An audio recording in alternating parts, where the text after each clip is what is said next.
자료 화면들을 보면요, 신학교 다닐 때 서상윤, 이수정 많이 배웠는데 그 서상윤 씨가 이렇게 홍상전사였다는 게 나오더라고요. 그러니까 직업이 없는 사람들이 아니고 자기 생업과 직업이 있는 사람들이 그렇게 복음을 위해서 성경책이 얼마나 무거운데 그걸 보따리에다 메고 그렇게 옮겼다는데, 언더우드나 아펜젤러 선교사가 한국에 도착하니까 이미 성경이 있었다는 건 너무 획기적이지 않습니까? 그래서 좀 이 복음의 확산이 훨씬 빨랐다는 걸 말해주는 줄 믿습니다. 오늘 우리는 본문을 요한복음 15장 1절로 8절까지의 말씀을 봉독했어요. 여러분들 중에 명품을 좋아하시는 분이 있는지 모르는데 루이비통이라는 명품이 있어요. 그러니까 루이비통 가방이든 뭐 그 회사에서 나오는 제품들은 고가이기 때문에 비싸게 팔리고 선물이죠. 선물로도 사죠. 근데 루이비통이라는 이 가방, 이런 제품은요, 프랑스 본사에서만 나온답니다.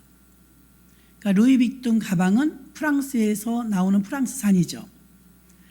그런데 사실은 나와 있는 진품보다는 짝퉁인 가짜가 훨씬 많이 유출되어 있죠.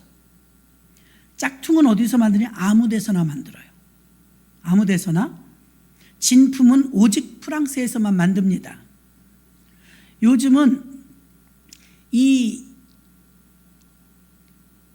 명품 가방에 대해서 많은 애착들을 가지고 있지 않습니까? 왜 명품합니까? 명품은 다르다는 거죠. 퀄리티가 다르다는 것입니다. 수준이 다르다는 것입니다.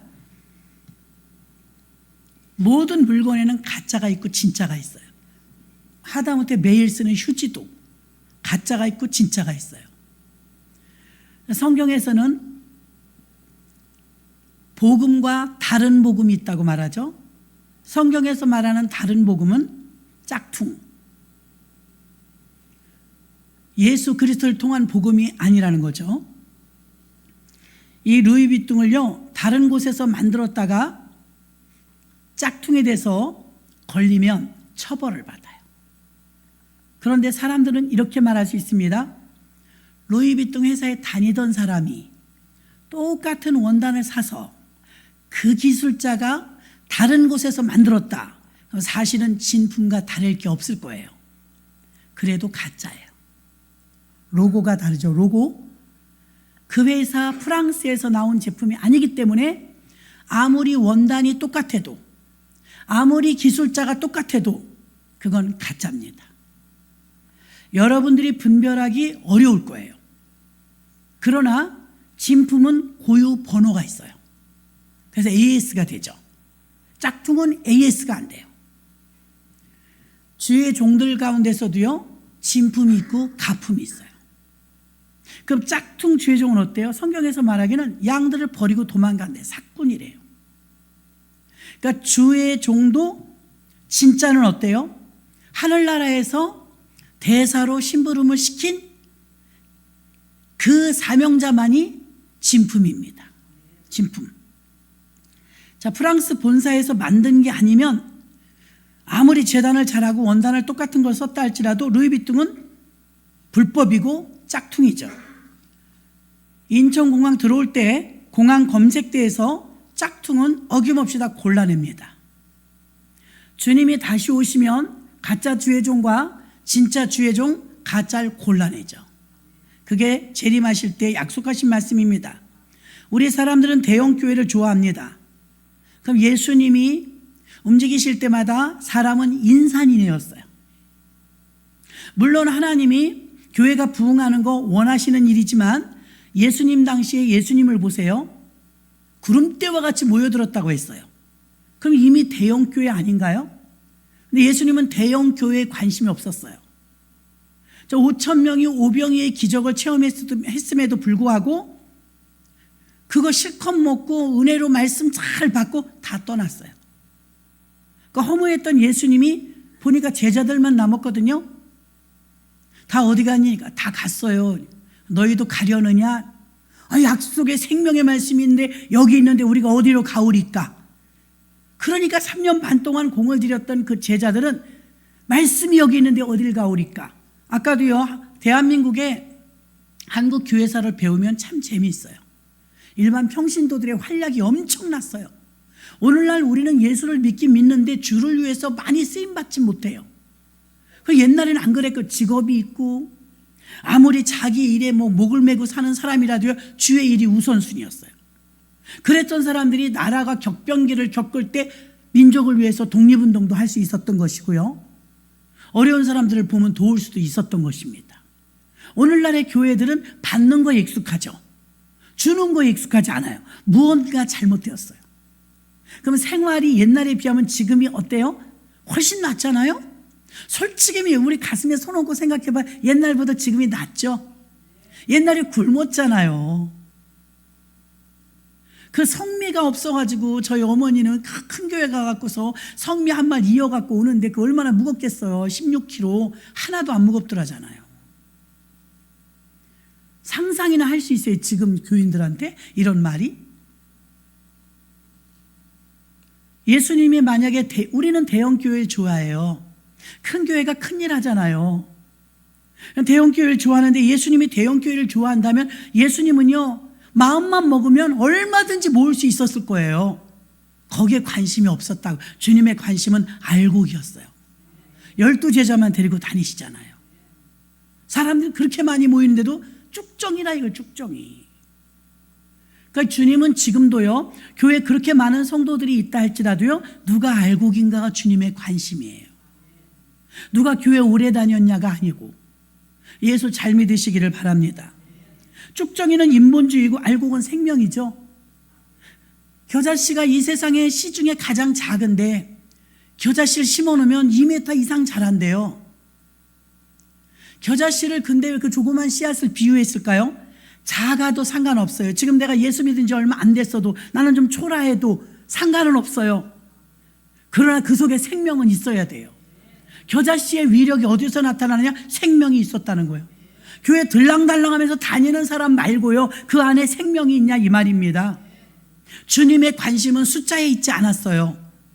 숫자를 모으기로 말했다면 주님은 대대형 맘모스 교회를 했을 거예요. 왜? 주님은 그런 능력이 있으니까요. 가는 데마다 오지 말라고 할 정도로 사람이 많이 왔어요. 며칠 전 어느 대형 교회 인지도도 있고 인기도 있는 목사님 설교를 제가 한번 클릭해서 들어봤어요. 바빠서 많이 못 듣는데 한번 들어봤어요. 10분, 20분 듣다 보니까 나중엔 짜증이 나요. 왜 짜증이 나느냐? 여러분은 이제 분별해서 듣기가 어렵지만 저는 이제 말씀을 아니까 분별해서 들을 수가 있잖아요. 생명이 없어요.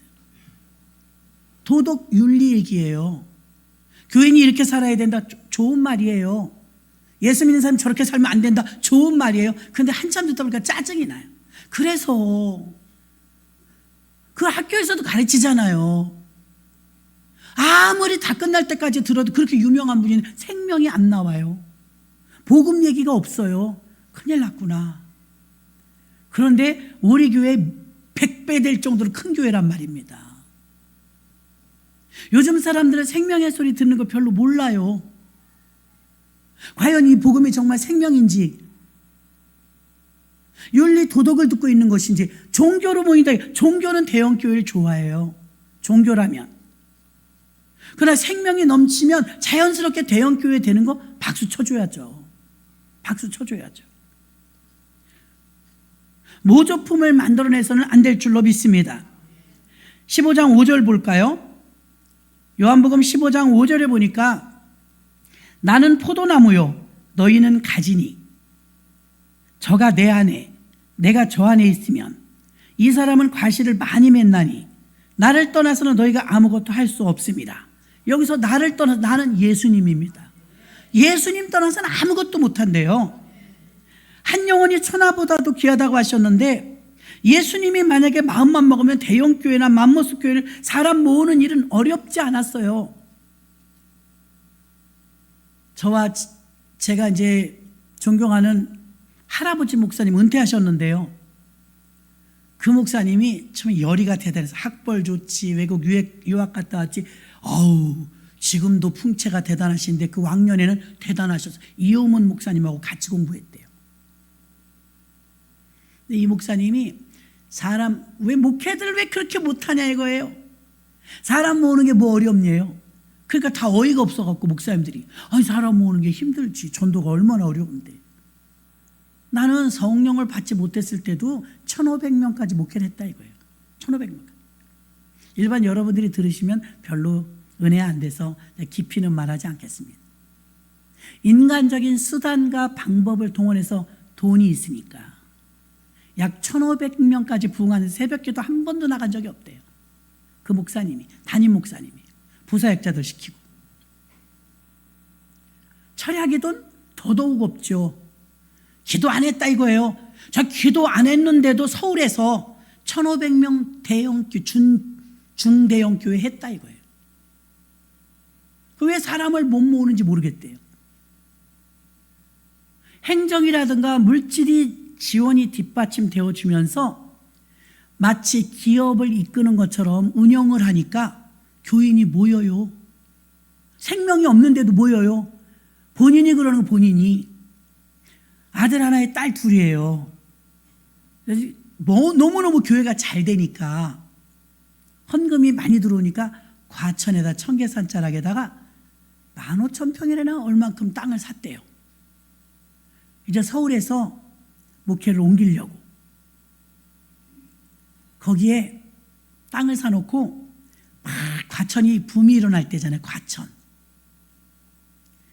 여기다 레포츠 교회. 그때 아무도 생각하지 못할 때 탁월하긴 하세요. 머리가, 두뇌가. 레포츠 교회를 생각한 거예요. 이제 현대인들은 즐기는 거 좋아하니까 저수지 있지, 수영할 수 있지, 낚시할 수 있지, 거기다 이제 맘모스급으로다가 그 넓은 땅에다가 스포츠를 즐길 수 있는 그런 시설까지 해놓고 교인들을 긁어 모으겠다 이거예요. 자기가 너무너무 생각해도 굿 아이디어. 머리 그렇게 쓴 거예요. 뭐 나쁜 생각 아니죠. 교회를 하겠다는데.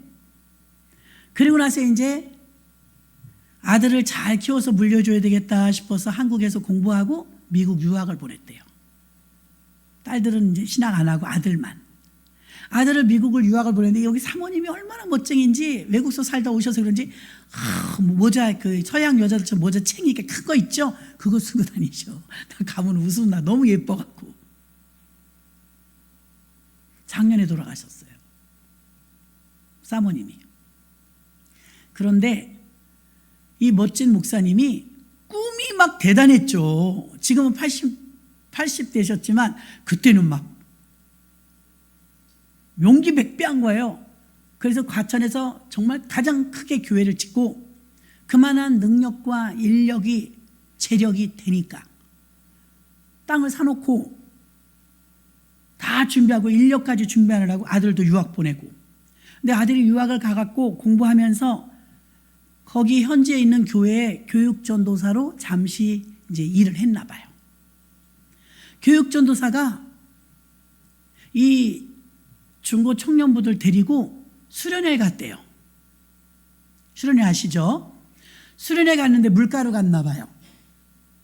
청년 아이 하나가 거기 물에서 빠져갖고 허우적거리니까 담당 전도사가 어떻게 가만히 있어요. 뛰어 들어가서 걔를 살려낸 거예요. 그래서 청년을 살려낸 것까지는 좋았는데 이 목사님 아들이 죽었어. 하나 살려내고 자기 전도사는 죽은 거예요. 이런 비보가 목사님한테 들린 거예요. 그렇게 많은 게 다 준비되어 있고 너무나 완벽했는데 아들이 딱 죽어버리니까요. 완전히 멈춤, 충격. 어떻게 해야 될지를 모르겠더래요. 장례를 어떻게 치렀나 모른대요. 너무 큰 비극이더라고요. 자기는 짝퉁이었다는 거예요. 1,500명까지 되는 중대형 교회 목사가 새벽기도 한 번도 해본 적 없고 철야기도 한 번 해본 적 없고 지시만 하면 부사역자들 다 알아서 했고 성도는 계속 늘어났대요.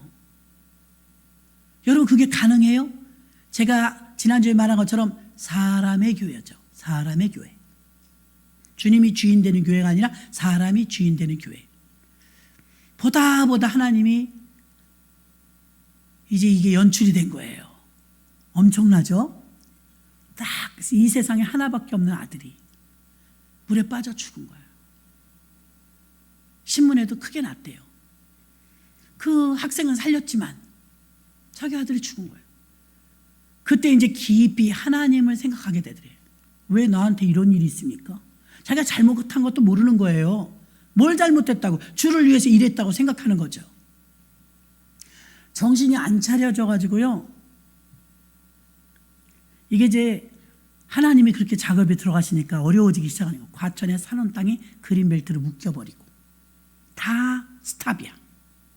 교인들은 흉흉하고 목사님 내외가 이제 분위기가 안 좋으니까 슬금슬금 왜 이런 일이 있대? 슬금슬금 빠지기 시작하면서. 성도들이 모아질 때도 그렇지만요. 빠질 때 금방이에요. 성도들이 쭉쭉쭉쭉 빠지는데 거기다 목사님의 의욕이 떨어지니까 사람들이 빠지든지 말든지 내 아들 죽은 거에 매몰돼 버린 거예요.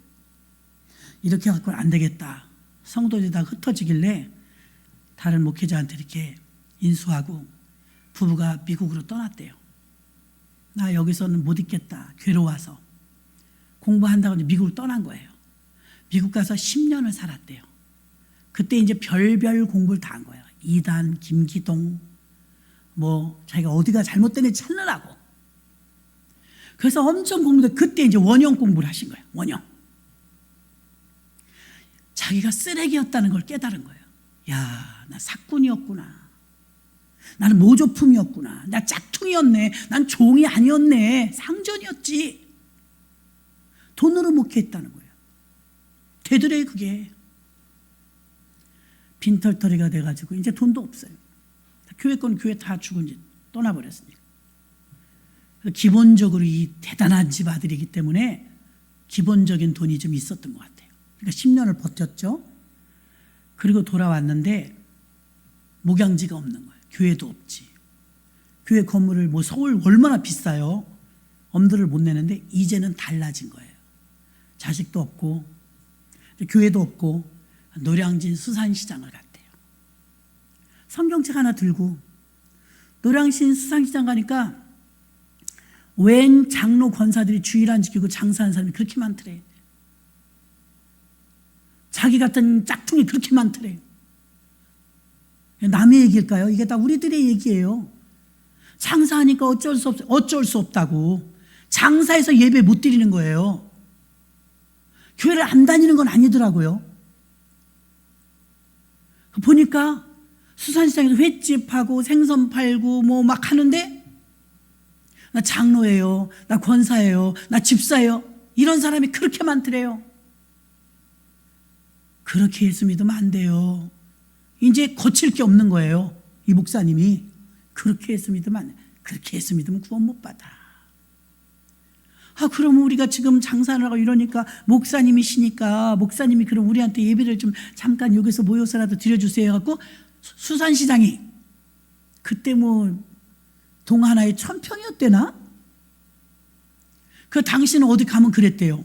목사님이시는데 목사님 어디서 목회하세요? 노량진이요. 교회가 어디 얼마나 합니까? 그럼 1000평에 와 목사님 교회 1000평짜리가 몇 개 돼요. 노량진 수산시장을 말하는 거예요. 거기서 목회를 하시는데 교회 없어요. 거리 순회 전도자. 욕심도 없으니까. 그런데 은혜 받으니까 집사, 권사, 장로들이 보상 심리가 있는지 은혜 받으니까 자기네 교회는 못 가고 미안하고 돈 버니까 감사헌금들 많이 하더래.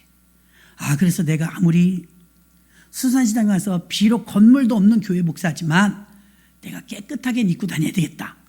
수산시장 가니까 맨 냄새나고 장사를 하고 헐게 입잖아요, 옷을. 근데 이분은 명품이 많아요. 시계도 명품, 양복도 막 명품. 워낙 부잣집 아들이었으니까. 그러니까 쓰던 가락이 있어갖고요, 후진 거 안 해요. 그러니까 사람들이, 이야, 차도 좋은 거 타세요. 저 목사님 교회는 하면 되게 클 거야. 없대, 교회는. 저 목사님 교회는 엄청 클 거야. 자기는 그런 게 문제가 아니라는 거 이제. 복음만 전하면 된다 이거. 주님 앞에 복음만 전하면 된다. 주의 종이 돼갖고 그냥 놓을 수는 없잖아요. 그래서 사명감 때문에 노량진 수산시장에서 최고 많이 모여갖고 예배 드릴 때 1500명까지 카운트했대. 하나님이 자기가 그 1500명까지 목회에다가 실패하고 미국 갔잖아요.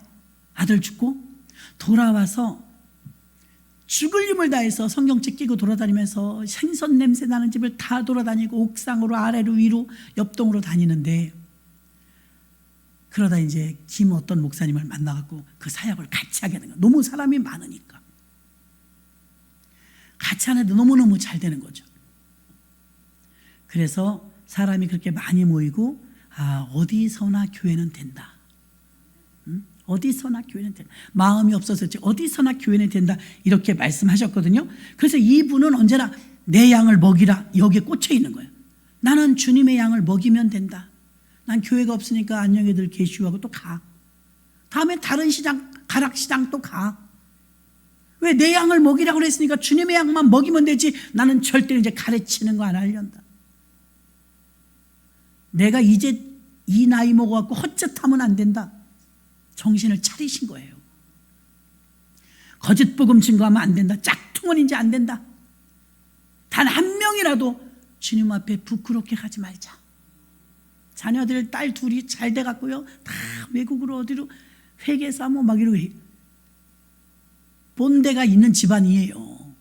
근데 목사님 하나 엎드려 드리고 훌륭한 종 만드느라고 많은 것을 잃었죠. 그리고 정신을 차리고 나서 그래도 듣지 않더래요. 한 명이라도 양을 먹이자. 한 명이라도. 지금도 언제나 그래요. 나는 한 명이라도 족합니다. 12제자만 완벽하게 세워놓으면 난 떠납니다. 12제자만 완벽하게 세워서 완전히 원형교회가 가슴에 세워지면 나는 떠납니다. 그 다음에 그분과 하나님이 하실 일입니다. 나를 떠나서는 너희가 아무것도 할 수 없다는데 자기는 할 수 있었다는 거예요. 교회도 크게 했고 좋은 차 타고 다니고 네포츠 교회 하려고 꿈에 부풀었는데 거기서 딱 꺾인 거죠. 자기가 만약에 그게 계속 진행됐더라면 사탄의 왕 노릇을 했을 거래요. 교주됐을 거래요. 건져주신 하나님의 은혜가 감사하다고, 한 영혼이 천하보다 귀하다고. 왜 예수님은 사람 모을 힘이 없어서 그러셨겠는가? 너무 옳은 걸 깨달은 거 아니에요? 예수님 마음만 먹으면 사람 모으는 거 그게 일이냐 이거예요. 근데 다 떠났어. 5,000명이 떡 먹고, 그렇죠? 떡 먹고 빵 먹고 다 떠났어. 전부 자기 목적 때문에 애들 왔구나. 떡 먹으러 왔구나. 그리고 12제자에게 계속 가르칩니다. 그리고 베드로를 통해서 고백을 듣죠. 주는 그리스도시요 살아계신 하나님의 아들이십니다. 그래, 복되다. 그 고백이 나오면 됐다. 구약은 율법이고 신약은 믿음이잖아요. 믿음. 저는 오늘 사람들이 이제 부활절 지나면 벚꽃놀이 가고 철쭉 보러 가고, 그거 자연이 너무 아름다우니까 어떻게 안 봐요. 그런데 포도나무 꽃 보러 가는 사람은 없어요. 사과나무 꽃놀이 가는 사람은 없어요. 백꽃놀이 가는 사람은 없어요. 벚꽃은 가도. 그러고 보니까 여러분 보셨어요? 포도나무 꽃? 기억이 안 나더라고요. 몇 명의 목사님들이 의문이 생겨서 서로 물어보니까 모른대. 우리 성경에 포도나무가 그렇게 주인공처럼 나오는데 포도나무 꽃이 있는지 없는지도 몰랐더라고요, 저희가. 여러분은 아세요? 포도나무 꽃 있다. 네, 또 없다. 저처럼 모른다. 그래서 포도나무 과수원하는 목사님한테 전화를 해봤어. 목사님, 포도나무도 꽃 펴요? 펴요. 펴요? 펴요. 핀대요. 못 봤는데. 그랬더니 쬐끔해요. 포도나무 꽃 피죠. 근데 조그매요. 피긴 피는군요. 그래서 그거 알았는데 더 중요한 걸 알려주셨어요. 뭐냐면 사과나무든 배나무든 모든 과일나무는요, 꽃이 피면요 수정을 한대요. 벌.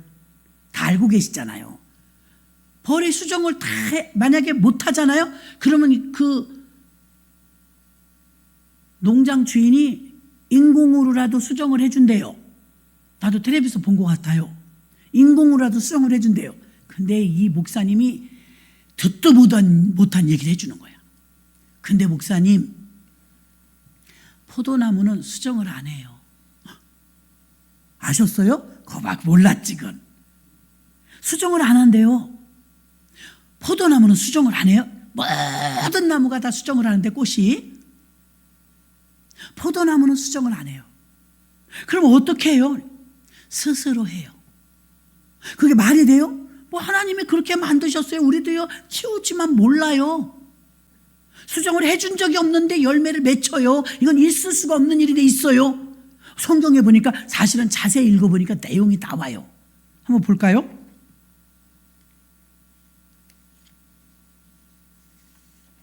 (15장 4절) 다 함께 읽어요. 시작. 내 안에 거하라. 나도 너희 안에 거하리라. 가지가 포도나무에 붙어있지 아니하면 절로 과실을 맺을 수 없음같이 너희도 내 안에 있지 아니하면 그러하리라. 아멘. 이거 바꿔 말하면 포도나무가 가지에 붙어 있지 않으면 열매를 못 맺히니까 포도나무에 붙어 있으면 어떻게 돼? 절로 과실을 맺나니. 이렇게 되는 거거든요. 저절로 맺힌다잖아요. 믿습니까? 저절로 맺힌대요. 그런데 저는 농사 안 지어봐서 잘 모르지만요, 배웠잖아요. 학문으로라도 수정해줘야 열매 맺히는 거예요. 포도나무는 수정을 안 한대요. 야, 신기하다. 예수님도 물론 성령으로 잉태하셨지만 무에서 유를 창조하신 하나님께서 포도나무만큼은, 자, 포도나무가 희한해요. 진짜 못생겼어요. 이렇게 멋진 강대상 제목으로도 못 써요. 집 짓는데도 못 써요. 삐딱하고 꼬부라지고 짧고 힘이 없어요. 세상에 땔감으로밖에 쓰지 못하는 나무, 땔감도 별로 환영받지 못한대요. 쓸모가 없어요. 근데 포도나무에서는요, 열매가 저절로 주렁주렁 맺히는데, 저가 내 안에 내가 저 안에, 이 말은 뭐예요? 단 하나 붙어 있을 때만 가능한 거예요. 붙어 있을 때. 그래서 봄이 되면 목련꽃, 벚꽃, 철쭉, 진달래, 개나리, 꽃놀이들 많이 가는데, 생각해 보니까 포도나무꽃, 배나무, 사과나무, 과일나무 꽃놀이 같다는 소리는 못 들어본 것 같아요. 세상에서 보면 화려한 게 꽃인데요, 열매도 없는 것들이. 꽃이 못생기고 조그만데요, 포도나무, 배나무, 사과나무 열매가 맺혀요. 사람들은 화려한 곳에 눈이 고정돼요. 화려한 것을 쫓아가요. 포도나무가 제일 볼품이 없어. 사과나무, 배나무도 별로지만 더 별 볼 일 없는 건 포도나무예요. 제일 못생겼어요. 감람나무는 아름들이라도 크더라고요. 포도나무는 오직 제목으로도 화목으로도 못 쓰고 오직 열매 맺는 일만 쓰임받아요. 열매 맺는 일. 그리고 가지를 잘라주는데 세 가지에서 열매가 나지 한 가지에서 나지 않는데요. 그러면 벚꽃과 같이 화려했던 사도 바울은, 어떤 애라도 스펙이 딸리지 않았던 사도 바울은 벚꽃 같은 살 아니었겠어요? 화려하단 말입니다. 그런데 열매 맺는 포도나무처럼 스스로 포도나무 꽃으로 내려왔죠. 포도나무는요, 가만 놔두지 않아요. 가지를 쳐주죠. 세상 것을 잘라내는 거예요. 아파도 이제 세상에서는 쓸모없이 되어가고 세상의 이목을 받으려고 하던 것이 아니라 세상에서 필요했던 존재가 인재였는데, 하나님 나라에 필요한 인재가 되기 위해서 하나님은 열매 맺게 하려고 가지를 쳐서 세상에서는 쓸모없는 포도나무로 만들어버리더라 이거예요. 볼까요? 요한복음 15장 2절 3절 2절 3절을 우리가 합독하겠습니다. 시작. 무릇 내게 있어 과실을 맺지 아니하는 가지는 아버지께서 이를 제해버리시고 무릇 과실을 맺는 가지는 더 과실을 맺게 하려 하여 이를 깨끗게 하시느니라. 너희는 내가 일러준 말로 이미 깨끗하였으니 아멘. 깨끗하게 하려고 자른다잖아요. 여러분, 예수 믿으면서 절제시키고 우리 포기해야 될 게 얼마나 많아요? 억울한 게 아니라 잘라내는 중이라 아프긴 하지만 화려한 벚꽃이 아니라 열매 맺는 포도나무가 되게 하기 위해서 하나님은 가지를 자르시는 중이에요. 성질깨나 하는 사람, 혈기깨나 있는 사람 다 잘라버려요.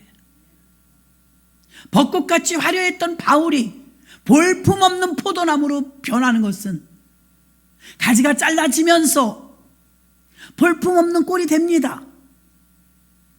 세상 사람들이 볼 땐 돈 많아야죠, 지식도 많아야죠, 명예도 높아야죠, 힘도 있어야죠. 그 모든 의지하던 것들을 다 자르네. 아이고 아파라. 돈 있다 돈 없어 봐요. 얼마나 불편해요. 예뻤다가 못생겨져 봐요. 성질나요. 내가 의지했던 모든 것들이 산산이 무너졌을 때 좌절되잖아요. 왜요? 하나님이 그거 의지하는 거 자르는 거예요. 아프죠? 아파요. 그 왜 자르시겠어요, 하나님이? 그 자르니까 팔이 뚝뚝 떨어져 나가는 것 같은데 그 대신 너무 연약하고 볼품 없으니까 나의 나된 것은 하나님의 은혜로라. 나 오늘 새벽에 그 노래가 자꾸 떠오르는 거야. 지극히 작은 자 죄인 중에 괴수. 막 울었어. 제가 그 잘 못 불어서 잘 못 부르는데 지선이가 부르면 잘 부르는데 지극히 작은 자 죄인 중에 괴수.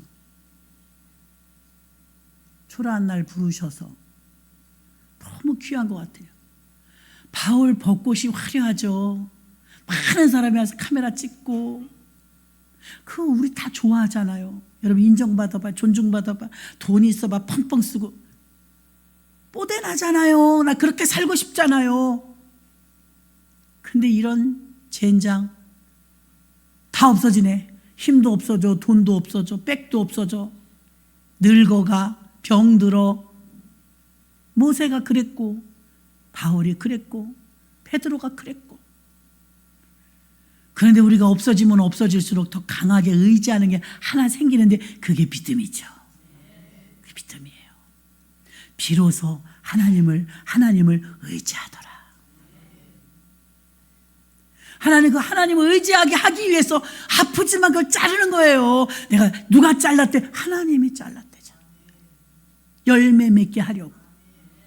꽃나무로 끝날 인생이 아니라 너는 이 세상의 끝이 아니라 너는 열매 맺힐 사명자다. 서상윤처럼, 이수정처럼, 언더우드처럼, 아펜젤로처럼 이 세상에서는 뭐 볼 게 있어요? 하나님 나라의 영광을 위해서 너무 아름답게 잘린 거죠. 돈과 자식과 그 목사님은 자식을 의지했던 거예요. 우리 아들한테 이거 다 물려주고 레퍼치 교회에 한국에서 깜짝 놀랄 만한 교회를 내가 하리라. 사람의 교회를. 나중엔 얼굴을 들 수가 없을 정도로 부끄럽게 깨닫고 나니까 너무 크게 잘렸죠. 깜짝 놀랐어요. 들을 때는 충격이라. 내가 얼마나 못됐으면 그렇게까지 강한 방법을 쓰셨겠어요. 10년을 방황하다 한국에 돌아오니까 자기는 완전히 짝퉁이었다는 거. 짝퉁인 줄도 모르고 잘하는 줄 알았다는 거. 가면 대접받죠. 교회가 한 1,500명 성도 되면요 어디 가나 뭐 장 맡죠. 대접받아가면서 떵떵거리고 목회했다 이거예요. 돌아와서 보니까요 한 명도 안 남았대. 자식 둘밖에. 다 날라갔대요. 벚꽃 다 져버렸대요. 과거에 매여 있으면 앞으로 걸어가지 못합니다. 하나님의 나에게 무엇을 원하시길래 가지치기를 하셨는가 생각하면 빨리 응답받을 수 있어요. 그것이 무엇이냐? 하나님만 의지하게 하시려고. 애굽에서 종살이 했지만 굶어 죽진 않았어요. 먹곤 살았다고요. 일은 했지만 먹곤 살았어요. 근데 모세를 통해서 출애굽시키시네. 10가지 재앙을 겪으면서 홍해바다를 갈라주시면서, 누가 갈랐어요? 하나님이 갈랐지.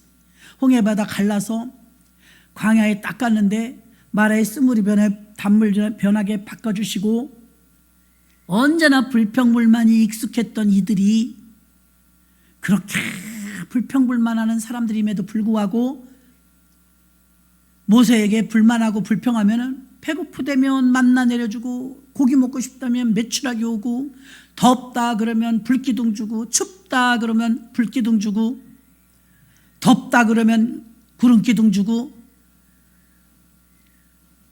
하나님이 필요한 모든 것을 다 채워주신 줄 믿습니다. 여러분의 믿음이, 구약은 율법이지만 신약은 믿음이기 때문에요, 내가 얼마나 존귀한 존재이냐면, 예수님이 피를 그렇게 철철 흘리면서 바꿔내고 살려낸 게 우리들입니다. 그럼 애굽 사람들을, 애굽에서 밥만 근근히 먹던 그 사람들을 출애굽시켜서 이제 일도 못하네, 땅도 없어, 농사도 못 짓네, 계속 가나안 땅을 향해서 진행 중이고 전진 중이기 때문에 집을 짓고 살 수도 없네. 이건 갑자기 텐트촌이 생기면서 그냥 거리에 노숙자처럼 살아야 되는 거예요.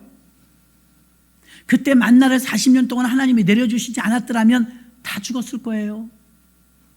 하나님이 만나 내려주신 거 그들은 믿지 못했지만 우리는 이제 믿을 수 있잖아요. 성경에 써 있으니까.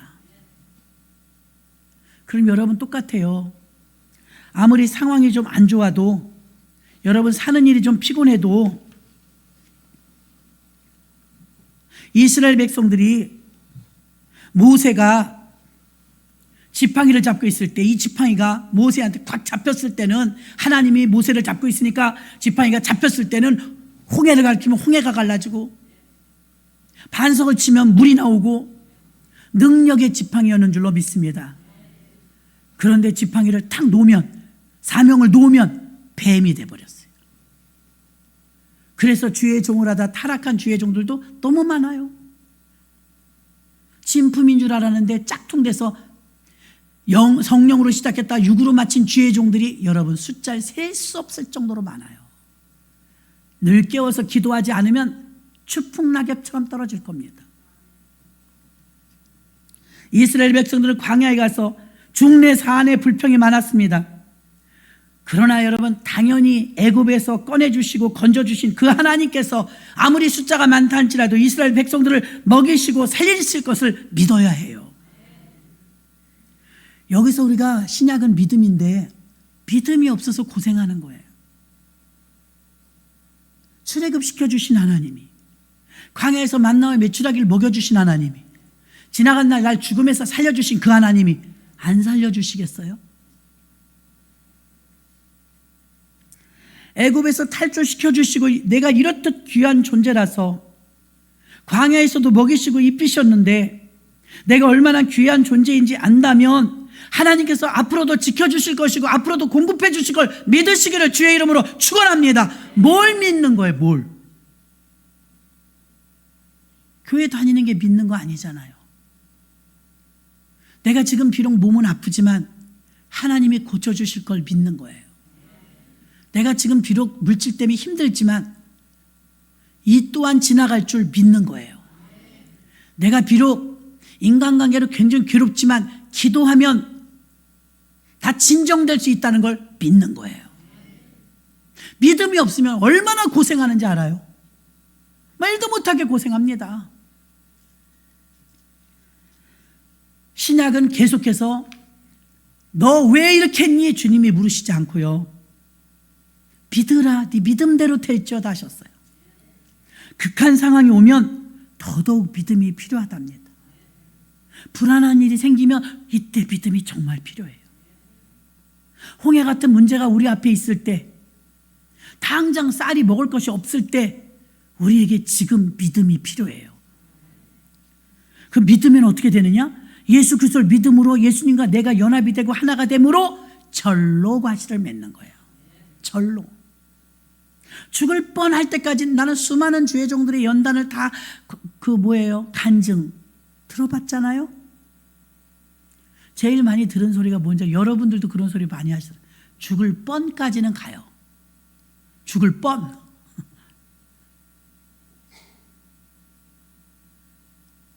그렇게 하면서 그 절박한 상황에서 하나님을 의지하나 아니 의지하나 그거 보는 거예요. 여러분이 정말 지혜롭다면 평안할 때도 간절하게 의지하세요. 그럼 더 복받기가 쉽죠. 하나님께 우리가 문제를 맡기면 하나님이 다 해주십니다. 물 가운데 갈 때도 떨지 마세요. 철로 역정의 책에 보면 나오잖아요. 왜 순례자가 못 가나 보니까 사자가 있네. 사자가 앞에서 어흥어흥 어떻게 지나가요? 내가 목적지를 가려면 지나가야 돼. 정신을 차리고 기도해 보니까 어때요? 목줄이 있더라. 이거 목줄. 그 길로 싹 조심해서 가면 안다. 근데 우린 지레 겁먹고 아이고 하나님이 이러실 수가 있나. 여기까지 왔는데 나를 죽이시네. 언제 죽였어요? 죽을 뻔했지. 이때 우리에게 믿음이 필요한 거예요. 인디아나 존스라는 영화 너무너무 옛날 영화인데요. 인디아나 존스라는 영화에서 다 잊어버렸는데 하나 생각나요. 보물섬 보물지도로 가지고 보물 찾으러 가는데 분명히 지도대로 우여곡절 속에 여기까지 왔는데 낭떠러지네. 낭떠러지. 저 안에 굴 속에 보석이 다 있어. 그러면 뭐해? 낭떠러진데. 지도에 보니까 화살표가 있어. 어디서부터 어디까지. 근데 실제로 보니까 어떻게 된 사건인지 모르면 없어. 다리가 없어.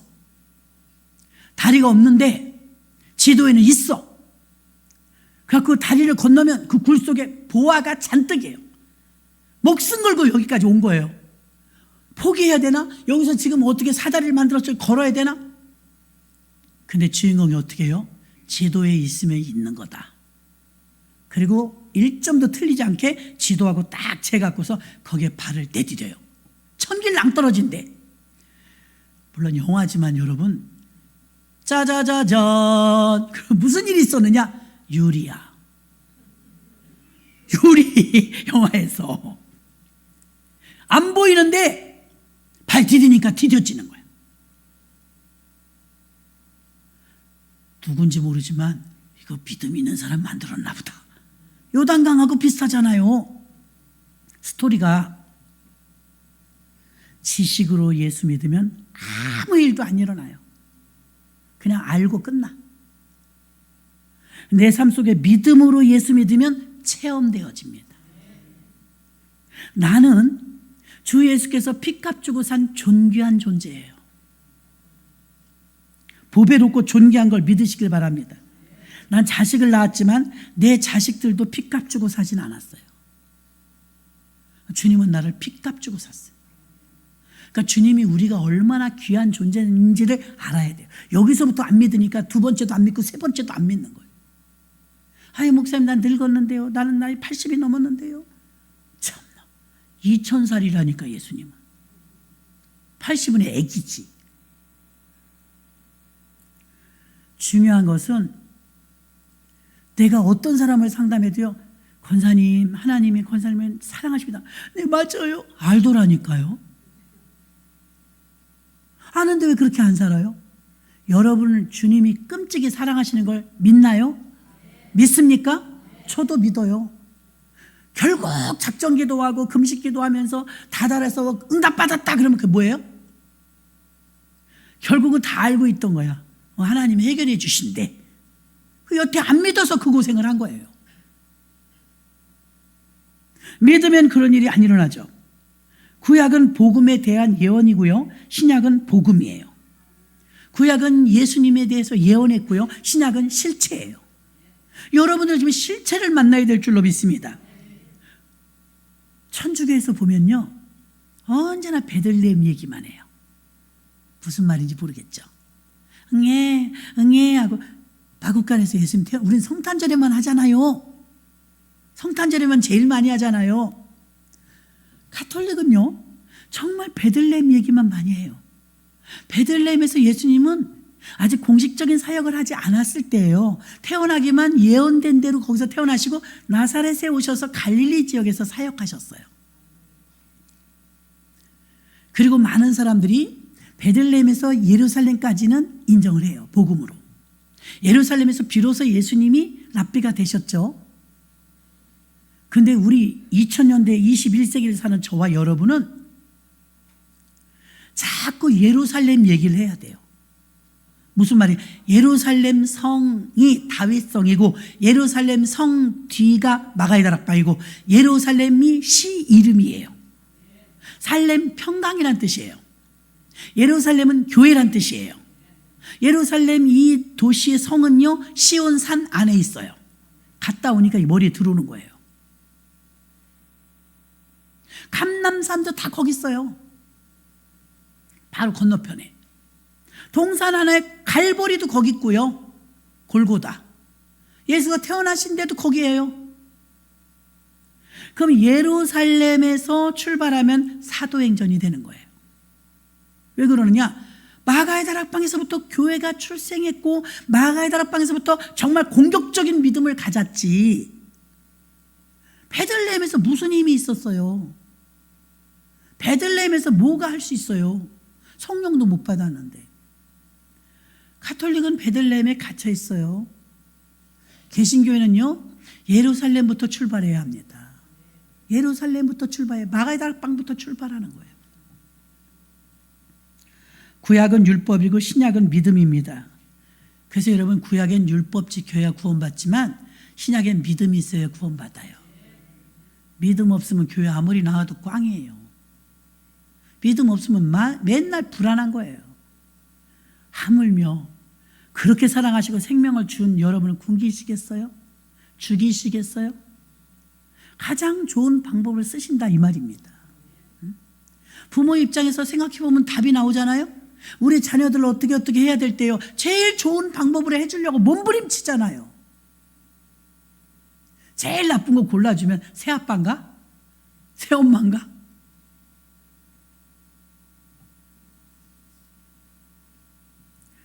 그래서 오늘 여러분 말씀을 정리하면 꽃놀이를 가는데 포도꽃놀이 안 가요. 벚꽃놀이 가죠. 너무 예쁘죠? 화려하죠? 사람들은 화려하고 멋있는 거 좋아해요. 열매는 없어요. 그것으로 끝이에요. 그럼 벚꽃 같았던 바울의 인생에 주님이 개입하시면서 하나하나 자르기 시작해요. 학문도 지식도 철학도 문학도 율법도 족보도 다 자르면서 볼품없는 것만 남아요.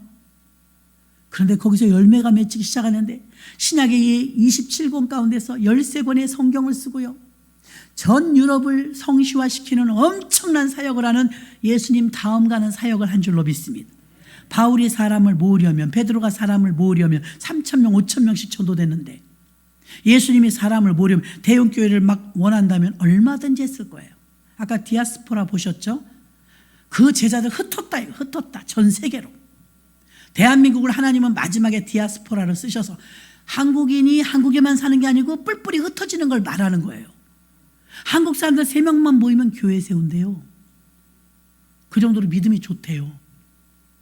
하나님이 이 민족을 들어서 쓰고 계십니다. 딱 100년을 딱 결과를 보니까 100년 만에 어마어마한 일을 한 거예요. 그런데 좀 교만해졌죠. 나태해졌죠. 예전처럼 간절함 없죠. 기도 안 합니다. 언제나 벚꽃이 4월에 피고 부활절이 4월이었어요. 올해는 3월 마지막 날이에요. 왜 4월 달에 여러분 지금부터 준비하시라고 하냐면 4월 달 1일부터 30일까지 한 달 내 밤마다 기도해야 할 거예요. 막 왜 안 나왔냐고 전화 안 할 겁니다. 알아서 오세요. 왜 그러느냐? 언제나 우리 마음속에서 부활절 끝나면 풀어져요.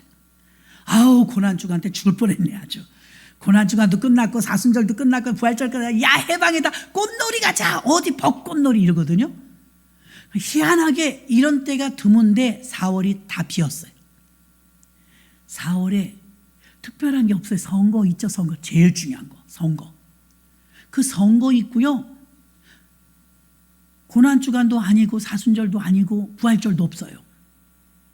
그때 우리는 분명히 꽃놀이 갈 거예요. 마음이 해이해져서 풀어질 거예요. 우리는 부활 기도회를 하면서 4월달, 예년엔 4월 세 번째 주가 부활절이에요. 우리는 특이하게 춘분으로 계산하니까 춘분. 3월 마지막 날이 부활절이에요. 4월 달에 어차피 부활절이 있다면 고난주간 했을 거 아닙니까? 해마다 우리가 그래 벚꽃도 못 보러 가 우리는 고난주간이라 이럴 때 많았잖아요. 신방하느라고. 그래서 여러분 올해는 요런 때가 몇 년에 한 번 오잖아요. 그래서 이 4월에 우리가 기도하자. 깨어있자. 나라가 지금 굉장히 어렵잖아요. 의료 파업 나죠. 총선 있죠. 지금 막 정신이 다 어디 꼽혀네. 경제는 막 곤두박질 쳐서 물가 막 다락같이 올랐죠. 근데 맨날 놀기만 해갖고 되겠어요? 여러분 벚꽃나무는 열매가 없어요. 그러나 포도나무는 열매가 있어요. 여러분이 놀러 갔다 오는 것도 기분이 좋겠지만 기도하면 열매는 더 좋아요. 그래서 여러분들이 4월 달에 기도해야 된다. 스케줄들 가능하면 잡지 마시고 작정하셔서 아유 내가 뭐 100%는 참석 못해도 길수가 한번 와봐야 되겠다면서 기도하는 자리에 오시기를 바랍니다. 결론은 꽃놀이와 포도나무의 수정을 보면서 포도나무는 수정을 스스로 하더라요. 스스로. 주님께 붙어있는 자는 열매가 저절로 맺힙니다. 구약과 신약의 차이는 구약은 율법을 지켜야 구원받고 신약은 믿음으로 구원받습니다. 지금 여러분에게 필요한 건 믿음입니다. 주님과 내가 하나가 되면 열매 맺고 나를 지켜주시고 나를 도와주시고 그 문제를 해결해 주실 걸 믿으시길 바랍니다. 그리고 믿음으로 사는 저와 여러분 되시기를 주의 이름으로 축원합니다. 말씀